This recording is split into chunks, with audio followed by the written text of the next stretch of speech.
Make me worse. All right, we're in Job 37 and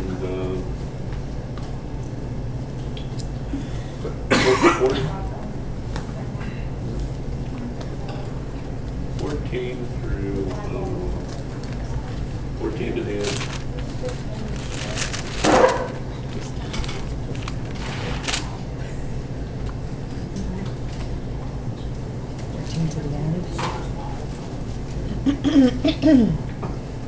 Listen to this, Job. Stop and consider God's wonders. Do you know how God controls the clouds and makes his lightning flash? Do you know? I'm sorry.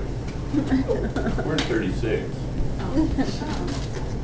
So 16 through 33. He doesn't have his Bible. 16 through 21. We'll do 16. I'm We're sorry. in Proverbs. No.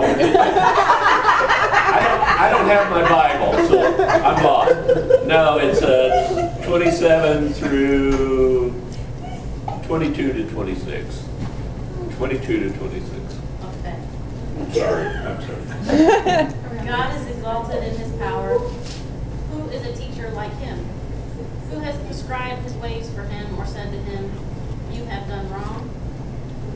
Remember to extol his work, which men have praised in song. All mankind has seen it. Men gaze on it from afar.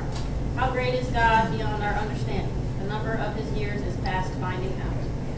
Okay. Now we're. What a day!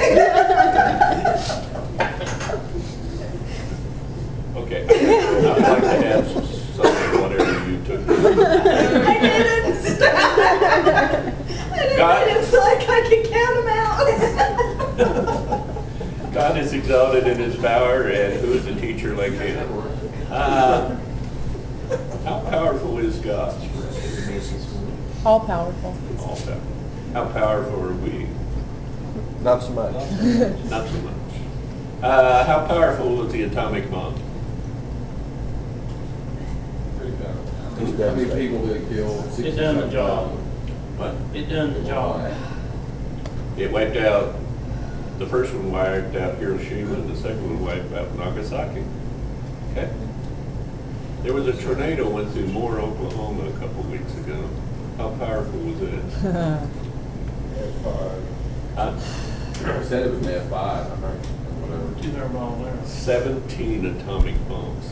17? 17. Oh my goodness. Now, our greatest achievement, our most powerful thing we've ever done is the atomic bomb. It's nuclear bomb now. I mean, now they're using plutonium and they're more powerful. But the atomic bomb that wiped out Hiroshima, that was an amazing display of power that brought the war to an end.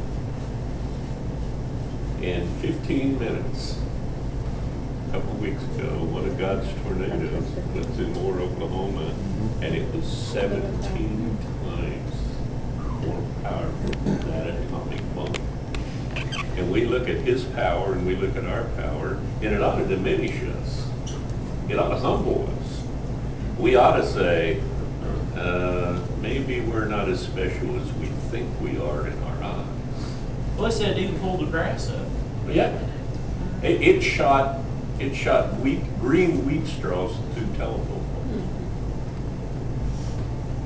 Have you seen Twister? The movie Twister? I'm sorry? Have you seen the movie Twister? Yeah. Remember where they're at Aunt May's and they're eating and they're comparing notes and tornado stories? And the one girl, she keeps asking what the grade levels mean and all that. And she said, well, what's an F5 like? And the one guy just got a real sober look and he just, serious as he could be, he said, that's the finger of God. Yeah. Yeah, they called it the finger of God. But only his finger. 17 times the atomic bomb. And we think we're so much. Like that big tsunami, how powerful that was, water. Say what? That big tsunami that was a while back. Oh, yeah. And that was the most technically correct atomic power plant on the face of the earth. The Japanese had done the best that could be done to make sure that that power plant was as safe as it could possibly be. And that tsunami wiped that baby out in seconds. Gone. That's the power of God. If you go to the next line, it says, who has prescribed his ways for him or said to him, we have done wrong? Do you think God ever sent us a warning by way of a storm, for instance? What do you think? Now, I don't think Moore, Oklahoma was that. I think it was nature in motion. A cold front and a hot front collided, and it created tornadoes. But I honestly believe that Katrina was sending New Orleans a message. I honestly believe it. Because, have you ever been to New Orleans? You've been to? Mm-hmm. And what was the spiritual feeling you had while you were there? There ain't no spiritual feeling. I was we were in Mississippi doing a missions thing, and they said, let's go over to New Orleans. And the closer we got, the more uneasy I became. And we never made it. We ended up going somewhere else to a gun shop somewhere out in the middle of nowhere. And had a great time. Probably not a bad place to stop when you get to New Orleans. And it was a really nice gun shop. I'm glad we went there. But New Orleans, the closer it got, there was just an uneasiness that the Spirit was saying, this is not some place you should be. Now, when God sends a warning, and you don't heed it, what happens? It gets bigger. It gets bigger. You realize that? I'm in it, baby. You realize that 7 years after if God sent Katrina, okay, that's my opinion. It's my opinion. 7 years after God sent Katrina, 7 years to the day, on the exact same day, he sent another hurricane named Isaac.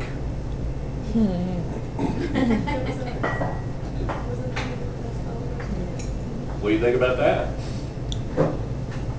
You know what the mayor of New Orleans' response was to that hurricane that hit New Orleans? He said, we will rebuild and we will not allow this hurricane to stop us.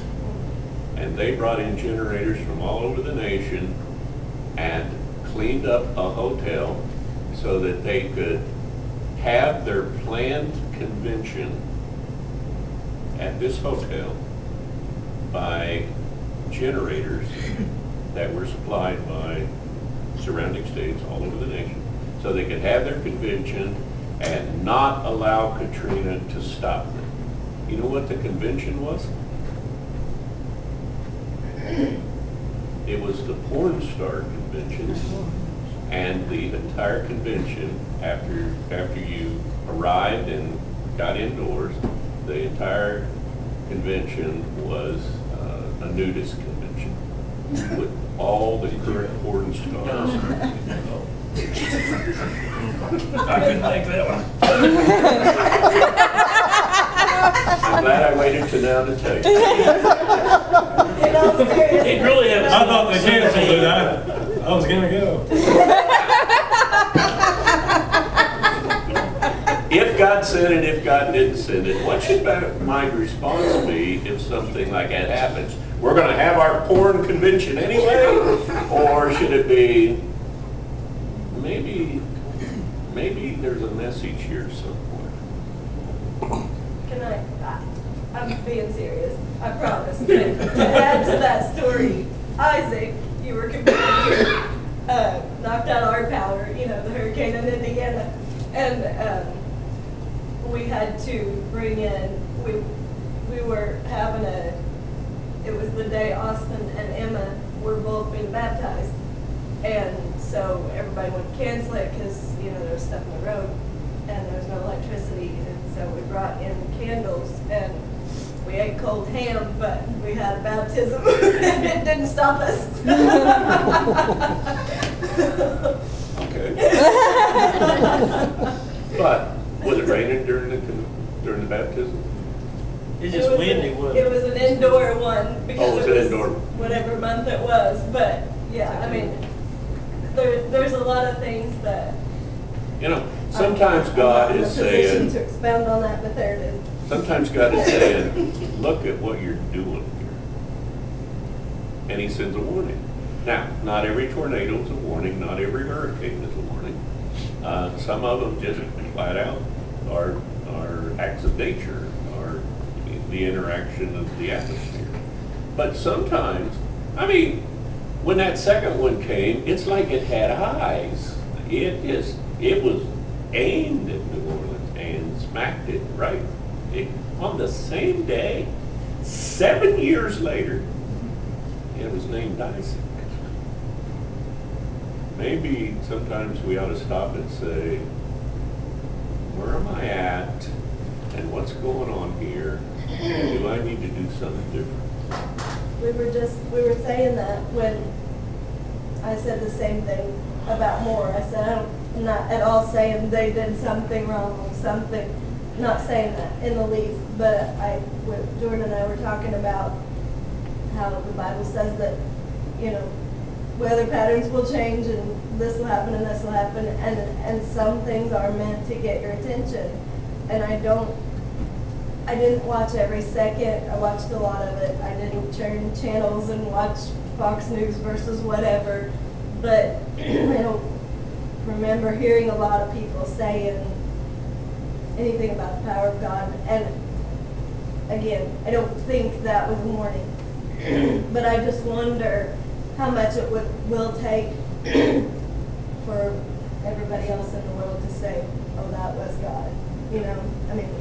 Well, if you look at the Moore situation, it should have been a lot worse.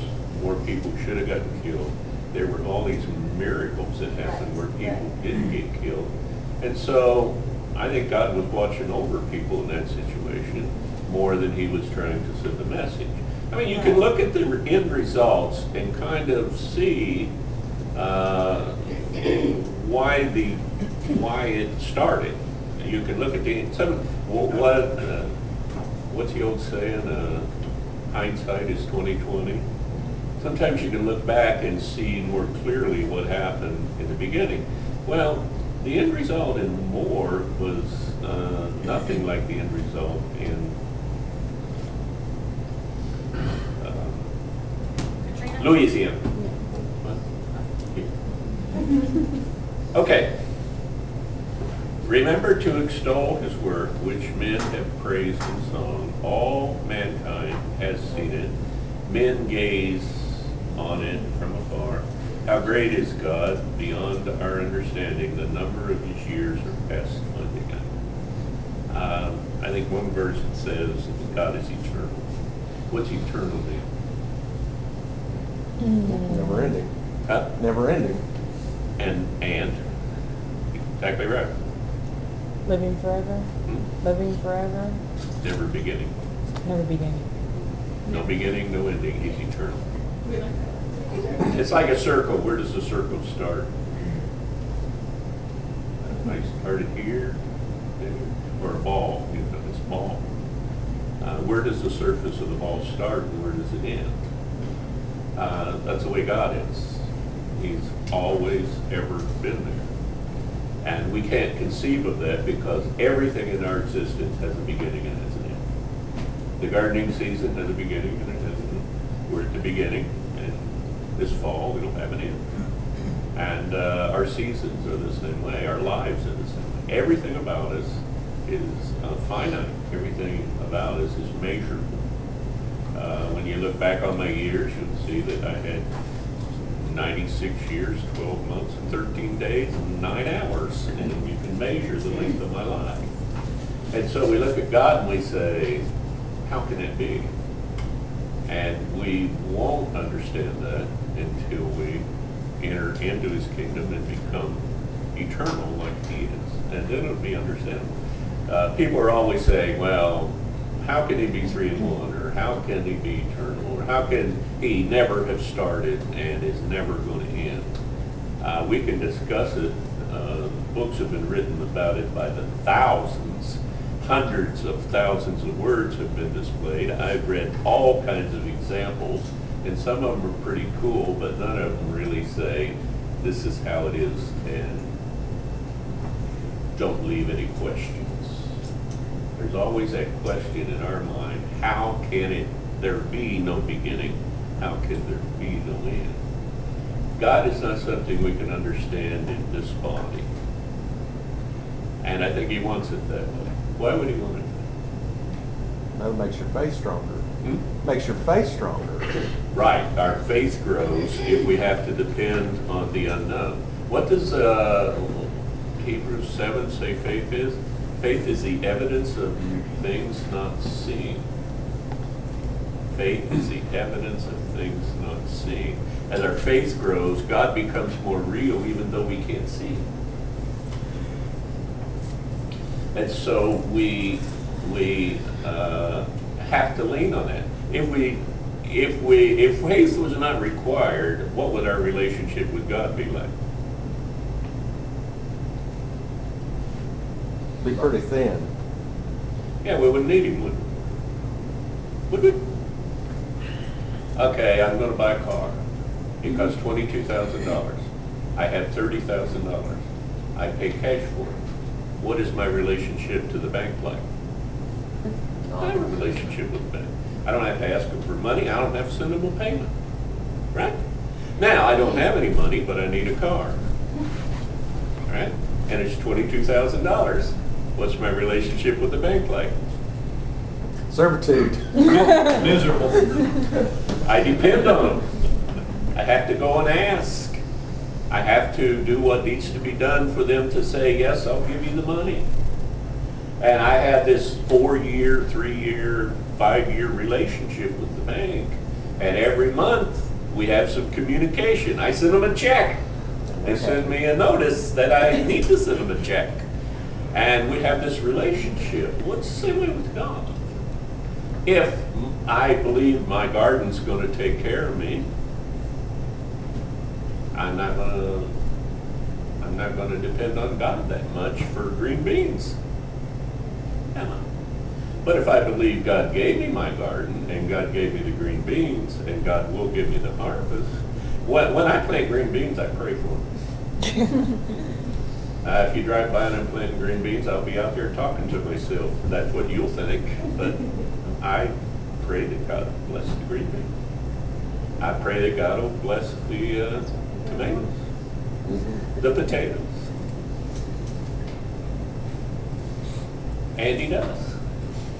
Anybody ever seen my garden? Anybody I was ever gonna seen say, my I tomatoes? think I've come over and pray on my garden because I want my garden to look like yours. I mean, you've seen, you plant tomatoes like I do. And actually, when I was plowing your garden, I asked God to bless your garden. And how did it go last year? That's why he's mad. He had pretty much longer everywhere.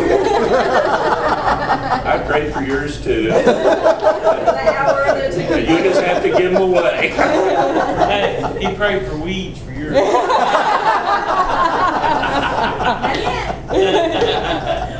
Okay.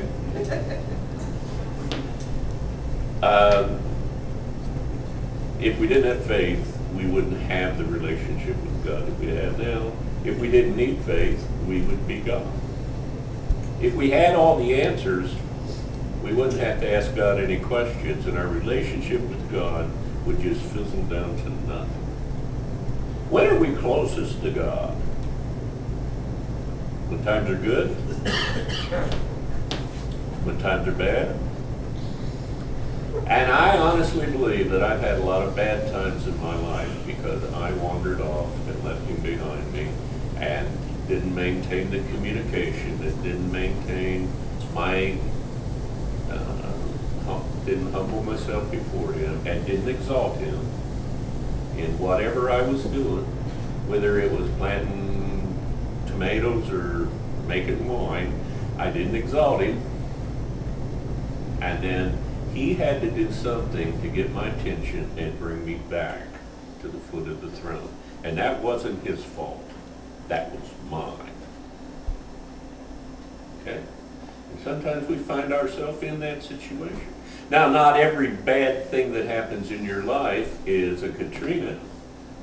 Sometimes the bad things that happen in your life is just because it's a dangerous world we live in, and sometimes we're in the wrong place at the wrong time. But I've never been able to say to myself, when I look back on a bad time that happened to me, I've never been able to say to myself, when I look back, where was God? Because I always ended up in victory over it, and I could always go back and see God's movement. Now, I couldn't always see God's movement when I was neck deep in alligators, but when I got to shore, I could look back and I'd say, yeah, somebody shut the mouth of the alligators. Okay? All right, let's finish this up. Man, we can't finish this. We'll finish it up next week.